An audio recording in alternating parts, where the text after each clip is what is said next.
Hi అండి. ఇక్కడ కనిపిస్తున్న హాఫ్ పార్ట్ నిన్న నేర్చుకున్నదనమాట. యాక్చువల్‌గా నిన్నటి నుండి ఫిల్లింగ్ నేర్చుకుందాం అనేసి ఫిక్స్ అయిపోయా.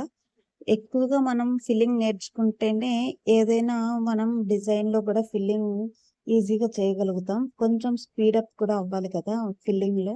అందుకనేసి ఫిల్లింగ్ మీదకి షిఫ్ట్ అయ్యాననమాట నిన్నటి నుంచి. అయితే కొంచెం బెటరే అంతకు ముందుతో పోలిస్తే. ఇప్పుడు కొంచెం ఈ సిల్క్ థ్రెడ్ తెగిపోకుండా కొంచెం కొంచెం బెటర్‌గా వస్తుంది వేయడం. కాకపోతే ఇంకా పికప్ అవ్వాలి కాబట్టి ఫిల్లింగ్ మీదనే కాన్సంట్రేషన్ అయితే పెట్టాను ఈరోజు. అంటే నిన్నటి నుంచి స్టార్ట్ చేశాను. ఎంతవరకు ఉంటుందో ఇంట్రెస్ట్ తెలీదనమాట. ఎందుకంటే ఇది ఫిల్లింగ్‌లో ఈ సిల్క్ థ్రెడ్ ఎక్కువగా పోగులొచ్చేస్తూ ఉంటాయి. అదే కాటన్ థ్రెడ్ అయితే కొంచెం బెటర్‌గా ఉంటుంది.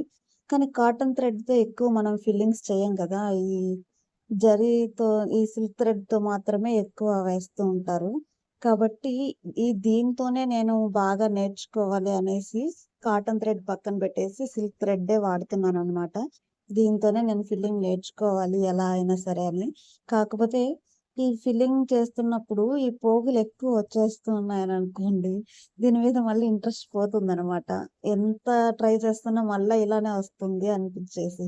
కాబట్టి కొంచెం మళ్ళీ ఇలా డిస్టర్బ్ అయినప్పుడు కొత్తవి నేర్చుకోవడం, బీడ్స్ కుట్టడం అలా మళ్ళీ పక్కకి షిఫ్ట్ అయిపోయానంటే మళ్ళీ కొంచెం ఇంట్రెస్ట్ వస్తుంది. మళ్ళీ ఫిల్లింగ్ లేక మళ్ళీ వెళ్ళాలంటే ఇంకొంచెం ఇంట్రెస్ట్‌తో కొత్తగా మళ్ళీ స్టార్ట్ చేయొచ్చనమాట. సో, అలా నిన్న కొంచెం విసుగైపోయి బీడ్స్ కొంచెం కుట్టాను.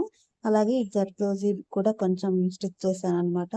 పర్వాలేదండి. అలా అలా సాగుతుంది. ఎలా ఉంటుందో మీకు నచ్చిందా? కామెంట్ చేయండి.